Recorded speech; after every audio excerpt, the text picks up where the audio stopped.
So if we discuss the roles over here, तो पहली चीज आप यहाँ पे बोल सकते हो कि Golgi plays a role in modification of protein. So it plays a role in my modification of protein. So modification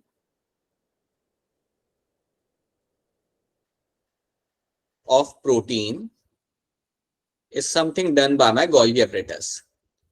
तो जो भी आपका प्रोटीन अंदर जा रहा है उसके अंदर आप कोई ना कोई मॉडिफिकेशन कर रहे हो, तो ये काम एक आपका Golgi करता है. It is known for the modification of the protein. कुछ ना कुछ इसके अंदर वो चेंजेस करेगा. तो एक तो ये चीज होगी. सेकेंड चीज आपकी यहाँ पे होगी that Golgi plays a role in the packaging of material, packaging of biomolecule. So जो भी आपके यहाँ पे आप अंदर जा रहा है, so packaging of biomolecule is something done by my Golgi apparatus. So ये चीज भी आपको यहाँ पे रखनी है याद. देखिए जो भी चीज आपकी एंटर कर रही है Golgi के अंदर उसको अच्छे से पैक करके आप बाहर निकालते हो. सो पैकेजिंग का भी एक काम जो होता है वो आपका Golgi apparatus से करता है. सो Golgi apparatus is known for the packaging of the biomolecule. तो ये आपको सेकंड चीज याद रखनी है. थर्ड एक इंपॉर्टेंट चीज आप याद रखना, it is known to form और formation of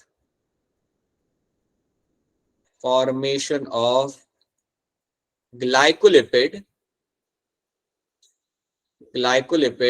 and glycoprotein.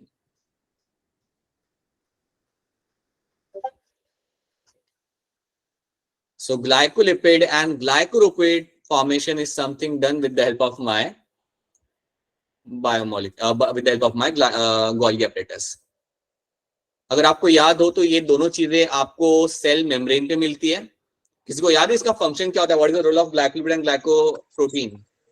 Sir cell interaction और cell recognition. Right, cell interaction and cell recognisation, ये दो चीजें आपके ग्लाइकोलिपिड और ग्लाइकोप्रोटीन करने के लिए जाने जाते हैं. तो याद रखना ये भी फॉर्मेशन आपका होगा आपके Golgi apparatus के अंदर. So Golgi apparatus is well known for the formation of my glycolipid and glycoprotein formation. ये लोग यहाँ पे करते हैं. That is something they are known for. Right. एक और पॉइंट यहाँ पे याद रखना, one more very important point over here. Golgi apparatus is known for glycosylation. Glycosylation आपका Golgi apparatus भी कर सकता है. अब एक बात याद रखना कि ग्लाइकोसिलेशन आपके दो टाइप के होते हैं. एक होता है O लिंक्ड, एक होता है N लिंक्ड. सो उसमें भी अलग अलग टाइप्स होते हैं. सो याद रखना Golgi apparatus भी ग्लाइकोसिलेशन कर सकता है. जैसे आपका RER करता है वैसे ये भी आपका ग्लाइकोसिलेशन कर सकता है. याद रखना कभी अगर एग्जाम में क्वेश्चन आया तो आपके ऑप्शन के अंदर कभी भी दोनों चीजें नहीं होंगी. You will never have RER and Golgi both of them. या फिर RER होगा या फिर Golgi होगा ऑप्शन के अंदर. ऐसा कभी नहीं हो सकता कि आपको दोनों ही वो लोग ऑप्शन में रखें, because both of them in a true sense can carry out glycosylation. दोनों ही चीजें, दोनों ही ऑर्गेनल मेरे ग्लाइकोसिलेशन कर सकते हैं. राइट. एक करता है N लिंक्ड, एक करता है O लिंक्ड. उतना डिटेल में तो कभी आपको आएगा नहीं, बट याद रखना both of them can carry out the glycosylation. तो ये बात याद रखना.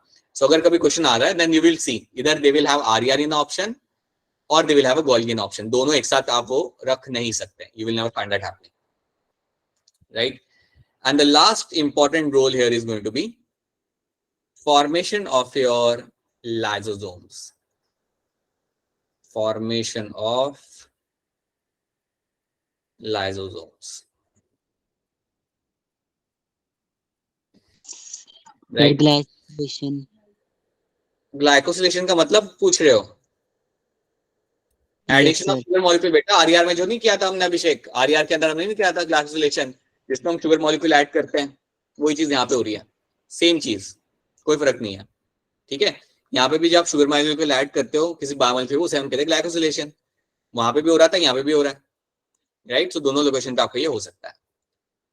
आफ्टर दैट याद रखना you have a formation of your lysosomes. जब हम बात करते हैं लाइसोसोम्स की तो याद रखना अगर आपसे कोई कहता है कि इन्हें कौन बनाता है, सो आपका क्लियर कट आंसर होगा Golgi apparatus. Golgi apparatus, Golgi body आपका लाइसोसोम्स को बनाते हैं. लाइसोसोम्स जिसको आप लोग जानते हो एज अ सुसाइडल बैग बचपन से, उसको बनाता कौन है? आपका Golgi apparatus. तो ये बात याद रखना. सो ये कुछ आपके पॉइंट्स हैं. ये पॉइंट्स आप बिल्कुल दिमाग में बिठा लीजिए क्योंकि वो स्टेटमेंट बेस्ड क्वेश्चन में बड़े काम आएंगे. because they will have statement based on them, so you should be able to answer them. So modification of protein Golgi कर रहा है, packaging of biomolecule ये भी आपका Golgi करता है, glycolipid glycoprotein formation ये तो करेगा ही करेगा, glycosylation and formation of lysosomes भी आपका Golgi body करता है यहाँ पे. So these are the roles, ये होते मेरे यहाँ पे roles of my Golgi body. These are going to be the all time roles of my Golgi body. इतने अगर आपको याद है then आपका कोई भी क्वेश्चन इसके ऊपर बेस कभी भी आपका मिस नहीं होगा. Are these things clear to all of you? क्या ये 4-5 रोल आपके सामने जो है यहाँ पे आपको क्लियर है? Yes, sir. Yes, sir. ठीक है, so this is something you should be knowing. तो ये चीज आपको यहाँ पे याद रखनी है. हाँ जी अभिषेक समझ गया. तो याद रखना अगर आप एक शुगर मॉलिक्यूल लगा रहे होते हो एक मॉलिक्यूल के ऊपर तो उसे हम कहते हैं ग्लाइकोसिलेशन. तो समझो मेरा यहाँ पे प्रोटीन है, समझो मेरा यहाँ पे प्रोटीन है, राइट. और अगर इस प्रोटीन के ऊपर मैं अगर एक शुगर मॉलिक्यूल लगाता हूँ, अगर इस प्रोटीन पर अगर मैं एक शुगर मॉलिक्यूल यहाँ पे लगाता हूँ, so that is something called as my glycosylation. ठीक है, so कोई भी बायोमोलिक्यूल के ऊपर शुगर मॉलिक्यूल जब आप लगाते हो तो उसको हम कहते हैं glycosylation, right. So that is something you have to know. इतनी चीज आपको इसके अंदर रखनी है याद. अगर आप इतनी याद रख पाते हो देन आपको क्वेश्चन सॉल्व करने में कोई दिक्कत नहीं आएगी. वैसे इसका आंसर मुझे बताइए, क्वेश्चन नंबर 60 का आपके हिसाब से क्या आंसर हो सकता है? Peptide synthesis inside a sale tax place in. Ribosome. आप लोगों ने आंसर किया, राइबोसोम. बिल्कुल सही. जो लोग भी यहाँ पे राइबोसोम यहाँ पे आंसर कर रहे हैं, that's a correct answer. Peptide मतलब बेटा protein. Peptide is nothing but your protein over here. And protein synthesis आपका हो किया जाता है राइबोसोम्स के अंदर. Ribosomes will play a role ना, ribosomes will play a very important role in protein synthesis. तो पेप्टाइड मतलब आपका protein. So yes, option D becomes the correct answer. इसका आंसर क्या होगा? Major site for synthesis of lipid. क्या होगा इसका आंसर? एचसीआर. SER. आर्या मत कर देना. It is your SCR. SCR is a site जहां पे आपका लिपिड सिंथेसिस आपका हमेशा होता है.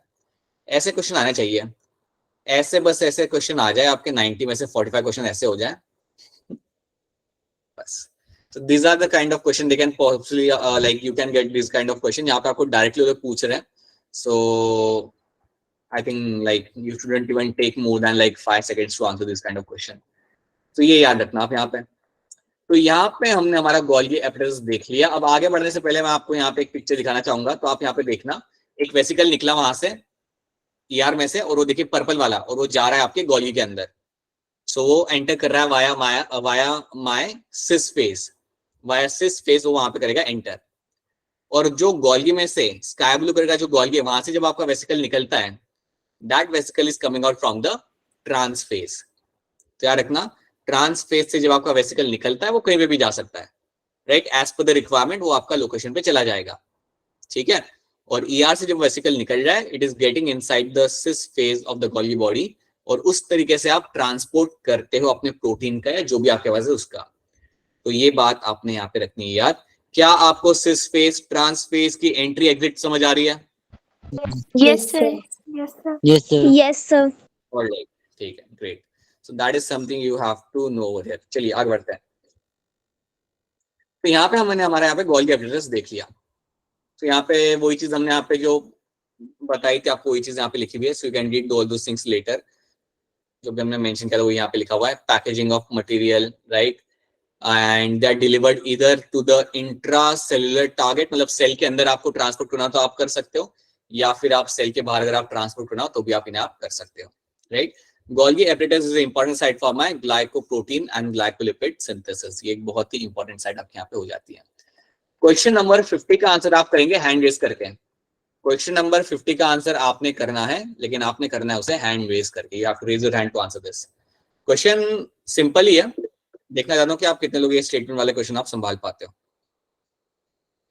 कुछ लोगों ने यहाँ पे हैंड रेज किया है. सो अंशिका, अंजू, राम, सचिन, अभिषेक. राम तो नया है क्लास के अंदर तो उसको तो फिलहाल नहीं हम देंगे ऑप्शन. अक्षरा बताइए, बोलिए. Option B. ऑप्शन बी कह रहा है अक्षर है यहाँ पे. बताइए वरुण. Sir option B. हिम्मत सिंह बताइए.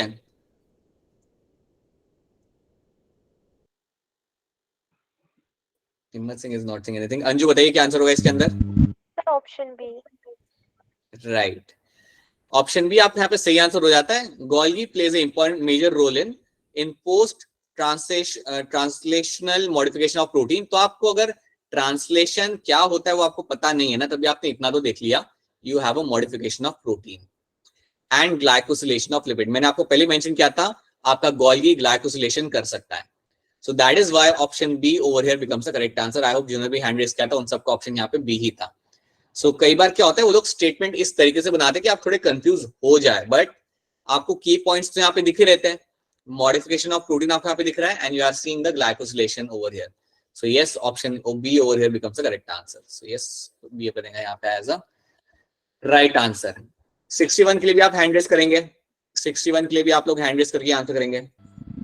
सो लेट्स सी कौन यहाँ पे हैंड रेज कर रहा है एडिशनल। अभिषेक, अंजू, अंशिका, पुनित, बताइए आयुषी बताइए क्या आंसर होगा इसके अंदर। The B. Right, B will be the correct answer, बिल्कुल सही। Golgi glycolipid and glycoproteins have been formed by Golgi apparatus, right. So that is something you have to know, ये चीज आपको यहाँ पे रखनी याद। अब हम बात करते हैं हमारे यहाँ पे लाइसोसोम्स की। So we are done with the Golgi, अब हम मूव करते हैं हमारे लाइसोसोम्स की तरफ। लेट्स सी कि ये लोग हमारे यहाँ पे क्या करते हैं। Let's try to see what my lysosomes are known for. अब अगर मैं लाइसोसोम्स की बात करूं ना, तो आप एक बैग लाइक स्ट्रक्चर आप बना दो यहाँ पे, you make a bag like structure, ठीक है। और उस बैग लाइक स्ट्रक्चर में आपको मिलेंगे कई सारे hydrolytic enzymes. So you will have a large amount of hydrolytic enzymes. So याद रखना लाइसोसोम्स के अंदर आपको मिलते हैं बहुत सारे हाइड्रोलाइटिक एंजाइम्स, राइट। तो कई सारे एंजाइम्स आपको इसके अंदर मिलेंगे देखने के लिए। आपने बचपन में पढ़ा था, इसको हम कहते हैं सुसाइडल बैग। कोई मुझे बताएगा इसको सुसाइडल बैग कहा क्यों कर देते हैं? क्योंकि ये फॉरेन पार्टिकल को एनगल्फ करने के बाद खुद भी डिस्ट्रॉय हो जाता है। अच्छा, मतलब ये फॉरेन पार्टिकल को एनगल्फ करेगा, उसके बाद ये खुद भी डिस्ट्रॉय हो जाएगा, तो उससे क्या होगा?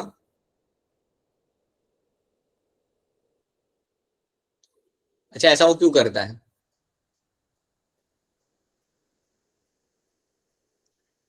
All right. Anyone with the answer for that? Sir ताकि वो सेल को डैमेज ना कर दे। अब उसने फॉरेन पार्टिकल खा लिया, उसने खुद को भी डिस्ट्रॉय कर लिया, इससे सेल को कैसे वो प्रोटेक्ट कर रहा है, मुझे ये नहीं समझ आ रहा। अच्छा ठीक है, चलो आगे देखते हैं, let's talk about it later. ठीक है, तो इतना तो मानोगे, this is something called as a suicidal bag over here. इसमें आपको मिलते कई सारे आपके हाइड्रोलाइटिक एंजाइम्स, राइट। अब आपको यहाँ पे याद रखना है कि इसके अंदर का जो पीएच होता है वो काफी कम होता है। सो आपको जो पीएच यहाँ पे मिलेगा, तो pH you will get to see over here is going to be around 4 to 5, 4 से 5 जितना आपको यहाँ पे पीएच मिलेगा। सो दैट मीन्स अंदर की कंडीशन यहाँ पे होती है एसिडिक। सो अंदर की कंडीशन यहाँ पे होती है आपके यहाँ पे एसिडिक। अब क्वेश्चन यहाँ पे ये आता है कि यार अंदर आप एसिडिक एनवायरमेंट आप क्यों मेंटेन करते हो? तो याद रखना अंदर का एनवायरमेंट आपको एसिडिक इसलिए चाहिए बिकॉज इस पीएच के ऊपर ही आपके एंजाइम्स एक्टिव रहते हैं। बिकॉज एट दिस पीएच, ये जो पीएच आपका यहाँ पे लिखा हुआ है, इस पीएच के ऊपर ही आपके एंजाइम्स एक्टिव रहेंगे। So they remain, enzymes remain active in this pH. So enzymes remain active, are going to remain active only is this pH. अगर आप ये पीएच मेंटेन नहीं कर पाते हैं, अगर आप किसी रीजन से अंदर का पीएच आप मेंटेन नहीं कर पाते हैं, देन आपके एंजाइम्स काम नहीं करते हैं, देन लाइसोसोम्स के एंजाइम काम नहीं करेंगे, ये बात याद रखना। आई होप आपको पीएच मालूम है ना, बेसिक एसिडिक पीएच क्या होता है, 1 to 7 होता है वो आपका एसिडिक होता है, राइट। 7 के बाद भी you will get is going to be basic, ठीक है। So you will find acidic pH over here in the lysosomes. अब एक और चीज याद रख लेना, अंदर पीएच मेंटेन करना है आपके लिए इंपॉर्टेंट। उसे मेंटेन करने के लिए आप पता है क्या करते हो, आप अंदर सेंड करते हो H+ आयंस, बाहर से H+ आयंस पकड़ के आप अंदर सेंड करोगे हमेशा। सो याद रखना, you will always find H+ ions are sent inside the lysosomes. जितने भी आपको H+ आयन मिल जाते हैं साइटोप्लाज्म के अंदर, you send them into the lysosomes.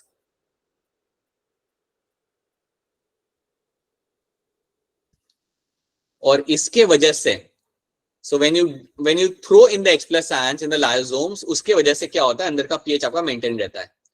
इसके वजह से अंदर का जो आपका पीएच होगा आपका 4 to 5 इतना आपका मेंटेन रहेगा। तो ये चीज आपको याद रखनी that H+ ions are always thrown into the lysosomes so that you can maintain this particular pH, right? क्योंकि ये पीएच के बगैर आपका एंजाइम एक्टिव नहीं रहेंगे। और ये भी याद रखना कि सेल का जो साइटोप्लाज्म होता है उसके अंदर आपको like you will have a much more higher pH, मतलब आपका पीएच काफी हद तक आपका बेसिक होता है सेल के साइटोप्लाज्म के अंदर, बट यहाँ पे आपको रखना पड़ता है एकदम you have to keep a low pH. So that is one thing you have to know, right? याद रखना, ये हमने ऑलरेडी जिक्र किया था इस बात का कि lysosomes are being formed from Golgi apparatus. They are being formed from Golgi body. Golgi body ही इनको बनाता है। तो ये बात आपने रखनी है यहाँ पे याद। कई सारे मुझे एंजाइम यहाँ मिल जाएंगे। हाइड्रोलाइटिक एंजाइम के अगर मैं आपको एग्जांपल दूं, if I just give you few examples over here, एक दो अगर एग्जांपल्स के मैं आपको देता हूँ। So you can have example like your protease. Protease enzyme बेटा आपका प्रोटीन को डाइजेस्ट करेगा। You can have something like your lipase. Lipase enzyme आपका लिपिड को डाइजेस्ट करेगा। सो you will have number of enzyme like this, right? You can have your amylase, like carbohydrates, we will have all those enzymes. These are all my hydrolytic enzymes. So सारे के सारे आपको मिलते हैं आपके lysosomes के अंदर, ठीक है? तो क्या इतने पॉइंट्स आपको यहाँ पे समझ आ रहे हैं? Are these points clear to all of you? Yes, Yes, sir. sir. Yes, sir. So ये बात आपने यहाँ पे रखनी है याद। Now let's go beyond this. Let's try to understand few things over here. ठीक है, अब यहाँ पे क्या होगा? Someone has a question. क्या हो गया वरुण आपको हंसने के लिए? For no reason. Varun has a question, I guess. बताए वरुण, क्या क्वेश्चन है आपका? No, sir. वरुण लिख लिया करो, नोट्स लिखते हो आप जब ये लेक्चर चल रहा होता है तब? Yes, sir. टाइम मिल जाता है? Yes, sir. लिखो, very good. Sir, Alright, so this is something you have to know. These are membrane-bound vascular structure formed by the process of packaging of Golgi apparatus. ये मैंने already mention किया था, Golgi की वजह से आपके बनाए जाते हैं। So basically Golgi करता क्या है कि एक बड़ा सा वेसिकल बनाएगा, उसके अंदर सारे के सारे हाइड्रोलाइटिक एंजाइम को डाल देगा। It will add all the hydrolytic enzyme in that vesicle और उसे वो साइड में रख देता है। So that becomes your lysosomes in that. Then the isolated lysosomal vesicles have been found to be very rich in almost all type of hydrolytic enzymes. कई सारे आपको एंजाइम्स हमें मिलते हैं, hydrolase, lipase, protease and carbohydrates. Many type of hydrolytic enzymes we get to see over here. Now आप यहाँ पे देख सकते हो, you can very clearly see you have your RER, then you can see आपका यहाँ से आपका लाइक Golgi है, in a close connection with the RER you will have Golgi, and then Golgi से आपका यहाँ पे जो निकल रहा है that is my vesicle. So from the Golgi now you will find your vesicles are basically यहाँ पे they are coming out, right? And this vesicle is nothing but my lysosome. तो इसके अंदर आपने सारा कुछ आपका हाइड्रोलाइटिक एंजाइम डाल के you have actually kept it on one particular side. इसको आपने एक साइड पे यहाँ पे रख दिया। That is going to be my lysosomes over here. So ये चीज आपको यहाँ पे रखनी है याद। ये आपकी लाइसोसोम की मेम्ब्रेन है। You can see inside you will have a hydrolytic enzyme. So and you will find you have number of transport protein on the membrane. Membrane के ऊपर आपको कई सारे आपको ट्रांसपोर्ट प्रोटीन आपको मिल जाता है। बेसिकली इन ट्रांसपोर्ट प्रोटीन की मदद से आप H+ आयन को आप अंदर लेके आते हो। याद रखना, मेम्ब्रेन के ऊपर आपको कई सारे ट्रांसपोर्ट प्रोटीन मिलेंगे। अगर आपको याद हो तो हमने इनके बारे में बात किया था, एंड इनके थ्रू ही आप H+ आयंस को आप अंदर लाते हो, जिनके थ्रू आप अंदर का पीएच आप मेंटेन कर पाते हो, ठीक है? So this is something you have to know. अब यहाँ पे आपको एक बड़ा ही इंपॉर्टेंट पॉइंट आता है, lysosomes are highly polymorphic cell organelles. Lysosomes are highly polymorphic cell organelles. अब इस चीज को हम लोग यहाँ पे समझते हैं, क्या इसका मतलब यहाँ पे क्या होता है? तो एक चीज याद रखना, इसका मतलब यहाँ पे ये है कि आपको लाइसोसोम्स के बहुत सारे टाइप्स मिलते हैं। अगर यहाँ पे लिखा हुआ है that it is highly polymorphic, then please understand lysosomes के आपको काफी सारे टाइप्स आपको देखने के लिए मिल जाएंगे। सो फटाफट करके like let's try to understand all the types over here. अब यहाँ पे थोड़ा ध्यान देना, please try to pay attention over here. Himmat Singh, आपका कुछ क्वेश्चन है? आपका हैंड रेज्ड है। You have any question right now? नहीं। So let's start with the first type of my lysosome, that is my primary lysosome.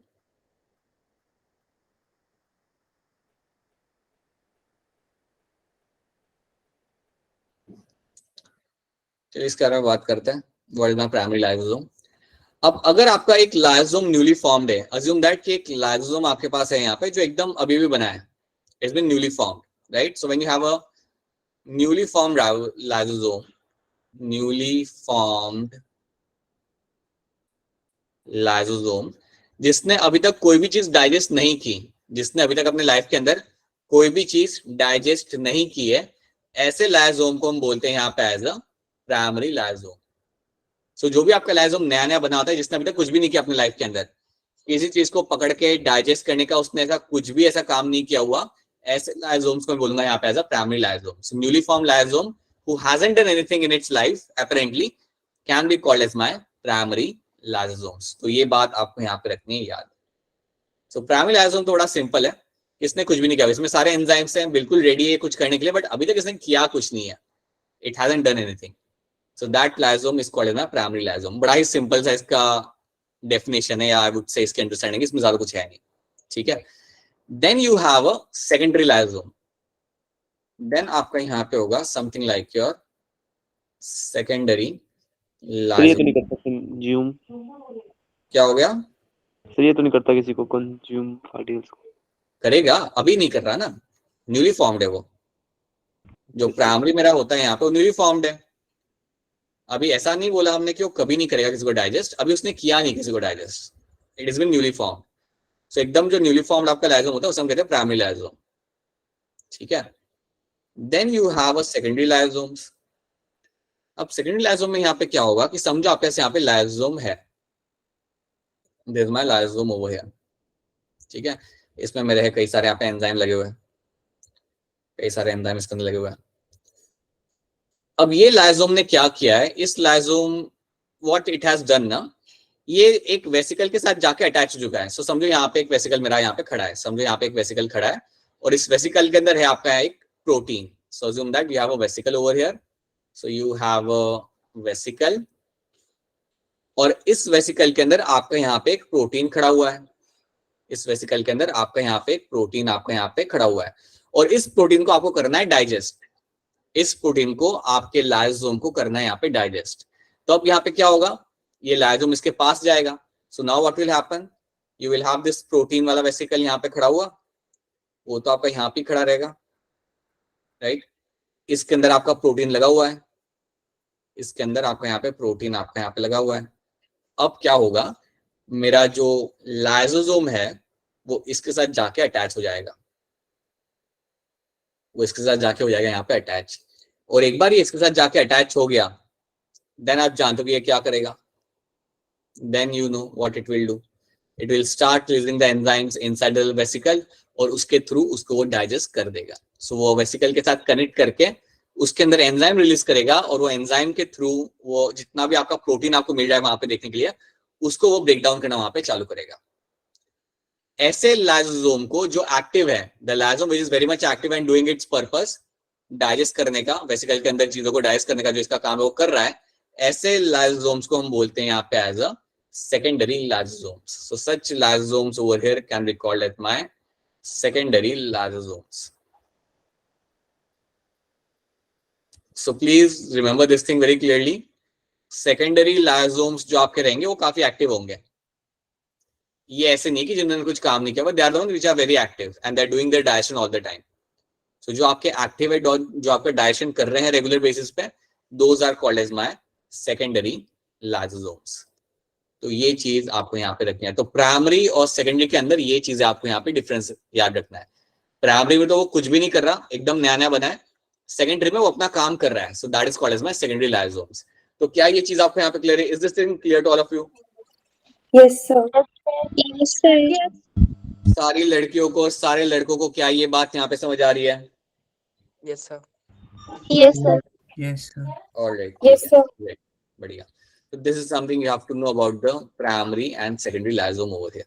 Now just wait a minute. Let me add one slide over, or I'll explain you over here. तो हमने यहाँ पे primary और secondary lysosome हमने हमारा यहाँ पे देख लिया। Now let's talk about something like your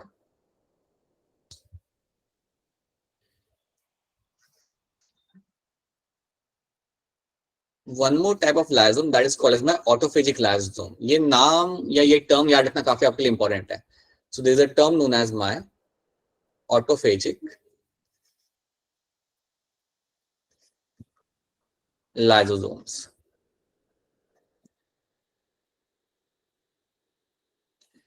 So now let's see what will be happening over here. इसका मैं आपको एक सिंपल सा एग्जांपल देके आपको समझाता हूँ यहाँ पे होता क्या है. Assume that आपके सेल के अंदर आपके पास कई सारे ऑर्गेनल्स होते हैं. You will always have a बहुत सारे ऑर्गेनल्स सेल के अंदर. तो लेट्स assume अगर मैं बात करता हूँ माइटोकॉन्ड्रिया की, तो माइटोकॉन्ड्रिया आपके सेल के अंदर एक नहीं है. You will have multiple mitochondrias. ठीक है, माइटोकॉन्ड्रिया आपके सेल के अंदर एक नहीं, you will have like multiple mitochondria आपको मिलेंगे देखने के लिए सेल के अंदर. अब होता क्या है कि आपके पास जब मल्टीपल माइटोकॉन्ड्रिया है, मतलब 100-200 माइटोकॉन्ड्रिया है आपके सेल के पास, तो कुछ माइटोकॉन्ड्रिया होंगे जो पुराने हो चुके होंगे. So you will have some mitochondria जो आपके पुराने हो जाएंगे. अब ये यहाँ पे सिर्फ मैं माइटोकॉन्ड्रिया का एग्जांपल ले रहा हूँ, ऐसे कई सारे ऑर्गेनल्स होते हैं. So such organelles over here can be called as my worn out organelles. So let's say you have a worn out organelle. Worn out organelle का मतलब आप यहाँ पे समझो. Worn out organelle का मतलब यहाँ पे ये होता है, ये मेरा वो ऑर्गेनल है जो काफी पुराना हो चुका है. मतलब इसे काम कर करके ये बहुत पुराना हो चुका है और अब इसका काम करने की एफिशिएंसी वैसी नहीं है. ठीक है, तो अगर ऐसी कोई चीज होती है जो आपके पास है, समझो आपके घर में कोई चीज है जो बहुत पुरानी हो चुकी है, तो आप बेसिकली क्या करते हो, उसे निकाल दोगे वहां से. It is of no purpose. तो यहाँ पे भी हम कुछ वैसा ही करेंगे. यहाँ पे जो आपका जो वॉर्न आउट ऑर्गेनल है, इसको हमने करना है यहाँ पे डाइजेस्ट. सो बेसिकली आपका जब ऑर्गेनल बहुत पुराना हो जाता है या कोई काम का नहीं रहता, then what you will do, you will use the lysosomes to digest them. Lysosomes की मदद से आपने उन्हें करना है यहाँ पे डाइजेस्ट. अब इनको डाइजेस्ट करने के लिए आप यहाँ पे क्या करोगे, now let's try to understand this thing. आपका लाइसोसोम यहाँ पे आएगा, पहले तो it will come over here, right. और उसके पहले आप क्या करते हो, you cover the organelle with the membrane. ये जो आपका ऑर्गेनल यहाँ पे है, इसको आप एक मेम्ब्रेन से कवर करते हो. So this organelle will be covered with the membrane. जो ऑर्गेनल जिसको आपको डाइजेस्ट करना है, इसको आप मेम्ब्रेन से कवर कर दोगे. So they will have the membrane covering. कोई बताएगा ये मेम्ब्रेन कवरिंग आप करते क्यों हो यहाँ पे? सर उसे खाने के लिए. नहीं. Anyone else? Why do you do this kind of membrane covering? No one? Lysosome enzyme release कर सके. ठीक है, और लाइसोसोम ने एंजाइम तो रिलीज करना ही है, वो तो होगा ही होगा. अपनी मेम्ब्रेन की कवरिंग की क्यों? सर ताकि इसको पूरी तरह खत्म किया ताकि जा वो पूरे सेल में स्कैटर ना कर जाए. बिल्कुल सही, ताकि आप जो भी डाइजेस्ट करो वहां पे वो पूरे स्केल में स्कैटर्ड ना करें.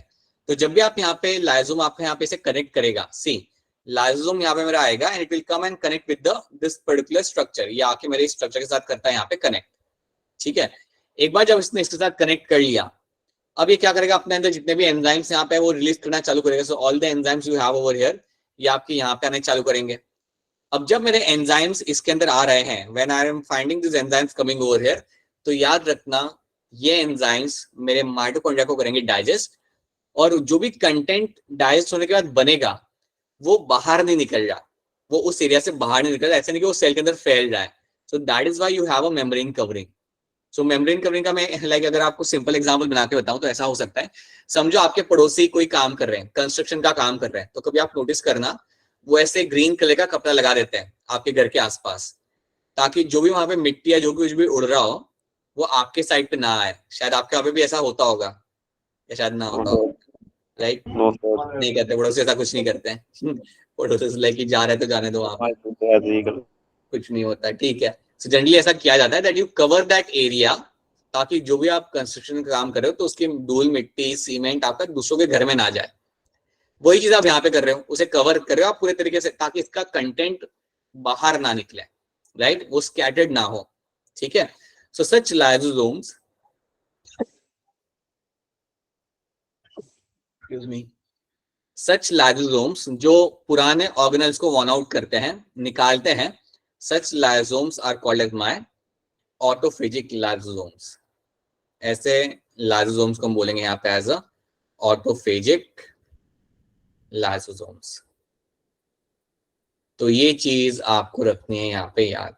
कि ऑटोफेज लाइसोम्स वो होते हैं जिनका काम होता है पुराने ऑर्गेनेल्स को निकालना, खत्म करके वहां से निकालना। समझो तुम्हारे वहां पे अगर कूलर नहीं चल रहा है, तुम्हारे कूलर है तुम्हारे घर पे और लाइक वो बहुत पुराना हो चुका है, 1985 का है, तो तुम क्या करोगे? There is no purpose of keeping that cooler ना, उसे निकाल दोगे या रिसाइकल करोगे, right?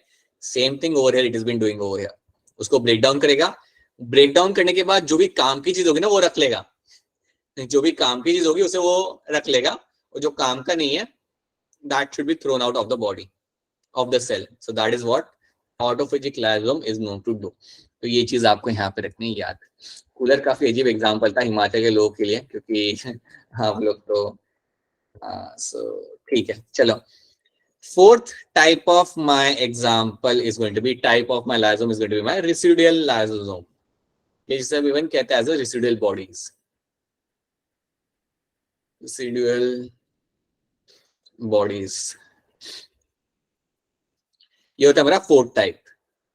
So we have seen the primary, हमने सेकेंडरी देखा, हमने देखा रहा autophagic, and then we are looking at the residual bodies over here.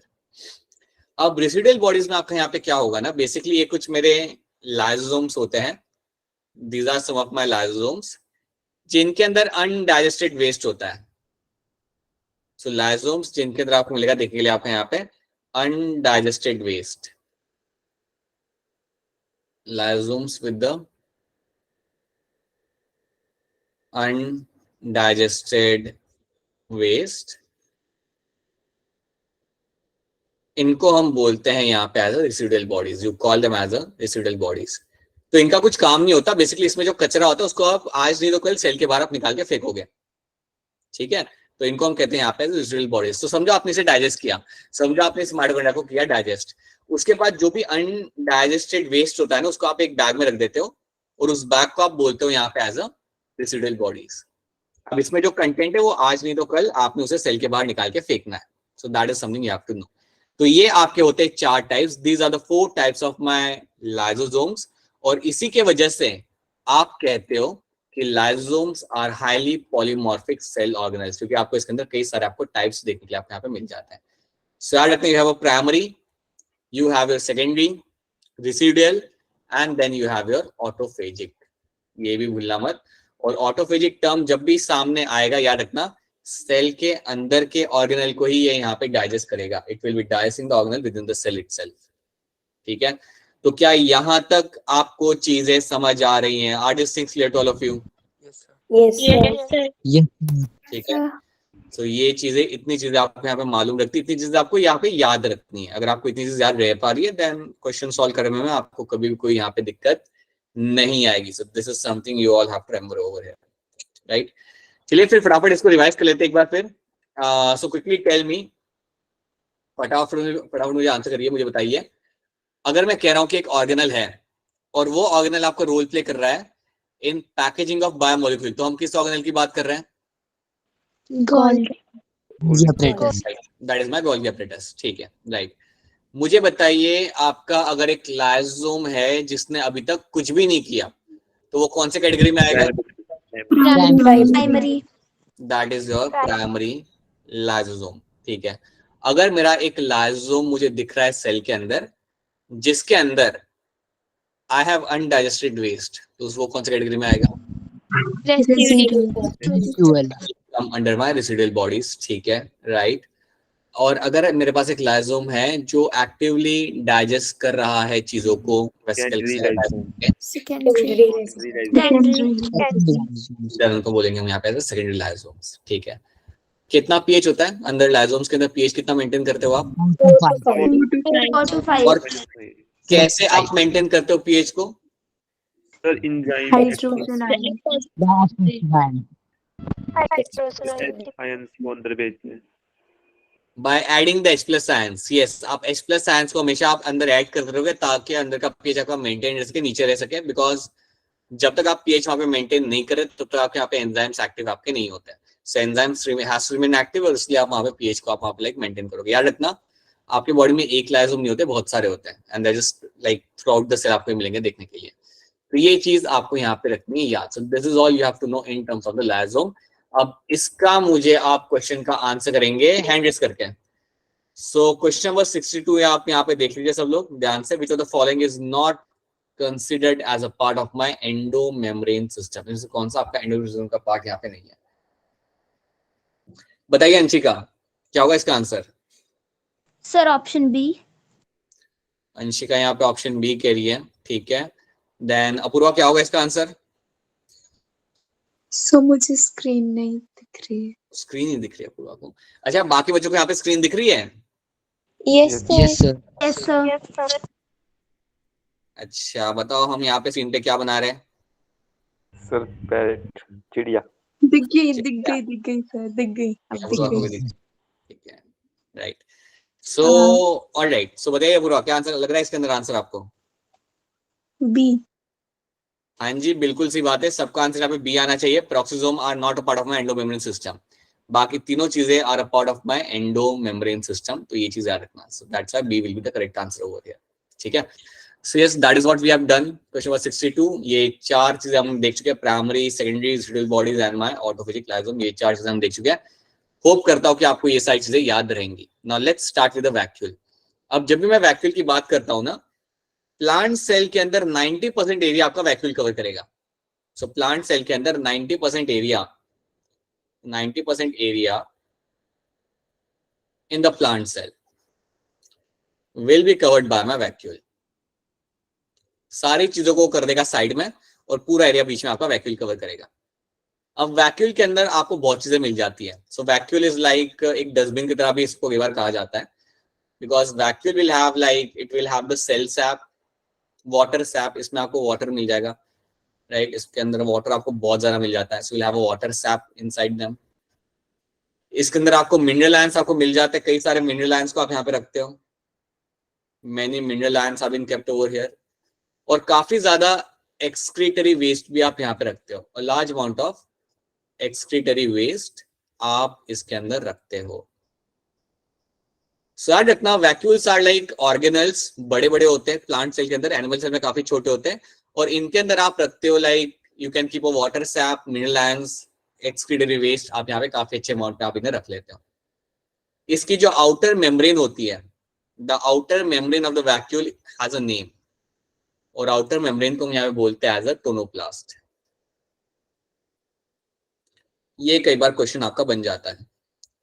सो याद रखना, tonoplast is the outer membrane. It is going to be the outer membrane of the vacuole. ठीक है. तो ये बात आपको इसके अंदर रखनी है यार. इसमें ज्यादा कुछ याद करने के लिए है नहीं. Organelle having all those content and outer membrane is called as my tonoplast. इतनी चीज आपको इसके अंदर रखनी पड़ेगी याद. Let's try to see over here. So vacuole is a membrane bound space found in the cytoplasm. It contains water, sap, excretory product and other material not useful for the cell. कई सारी चीजें आपको यहाँ पे जो cell के लिए काम की नहीं होती उनको आप यहाँ पे रख देते हो. In the plant cell, vacuole occupies 90% of the area. वो occupy कर लेगा. And the vacuole is bound by a single membrane called as my tonoplast. इतनी ही स्टोरी आपको यहाँ पे याद रखनी है और कुछ इसमें ज्यादा याद करने के लिए आपके पास है नहीं. दिस इज द कंटेंट जो आपको वैक्यूल के अंदर मिलेगा. और वैक्यूल की जो आउटर मेम्ब्रेन यहाँ पे होती है उसका नाम होता है यहाँ पे आपका टोनोप्लास्ट. ये बात आपको रखनी है यहाँ पे याद. अगर आपको याद हो तो हमने पढ़ा था अमीबा के अंदर और पैरामीशियम के अंदर we have something like my contractile vacuole. Basically हमने ये टर्म देखा था आपके पैरामीशियम के अंदर, अगर आपको याद हो तो. किसको याद है कौन से चैप्टर में पढ़ा था? Yes sir. कौन सा चैप्टर? चैप्टर 4.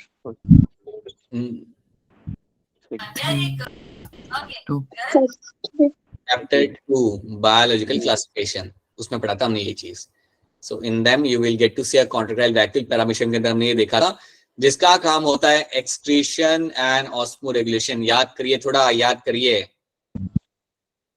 याद नहीं रहती चीजें आप लोगों को, याद करिए इन सब चीजों को. थोड़ा टाइम पे सोया करिए, टाइम पे उठिया करिए, राइट. तो शायद आपको चीजें याद रहे. रात भर जगने का, सुबह फिर जल्दी उठने का. Get a schedule. So you will have a paramecium which will have this contractile vacuole. और इसका काम होता है यहाँ पे आपके एक्सक्रीशन का और ऑस्मो रेगुलेशन का. So that is something they are known for. ठीक है. इसके अलावा in many cells as in Protista, food vacuoles are formed by engulfing the food particle. तो कई बार क्या होता है ना कि कोई, समझो मेरे यहाँ पे प्रोटिस्टा है, समझो मेरे यहाँ पे प्रोटिस्टा यहाँ पे खड़ा है, यहाँ पे इसके पास में खाने का कोई मटेरियल आ गया, इसके पास में यहाँ पे कोई खाने की चीज आ गई, तो क्या करेगा? खा लेगा, सिंपल सी बात है। उसके सामने खाने की चीज आएगी तो क्या करेगा? उसे खा लेगा। तो जब वो उसे खा लेता है ना, तो वहां पे भी अंदर एक वैक्यूल बन जाता है, उसे हम कहते हैं फूड वैक्यूल।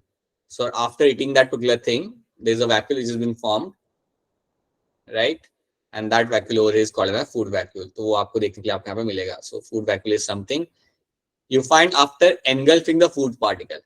खाना खाने के बाद जो वैक्यूल बनता है उसे हम कहते हैं फूड वैक्यूल,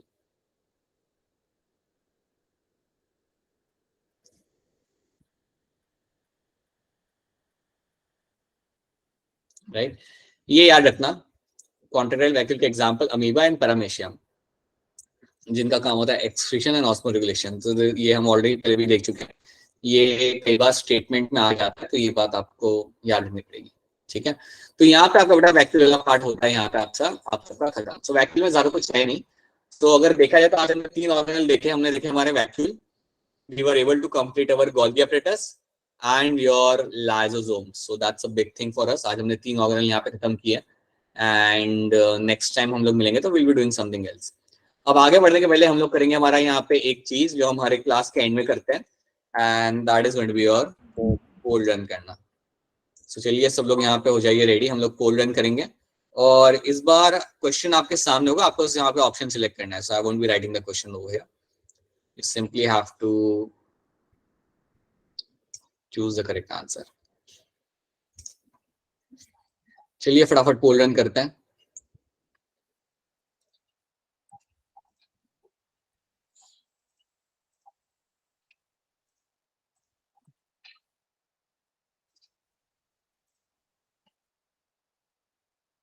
ऑलराइट, तो आपका पोल यहाँ पे लॉन्च हो चुका है। सो चलिए फटाफट आंसर करिए।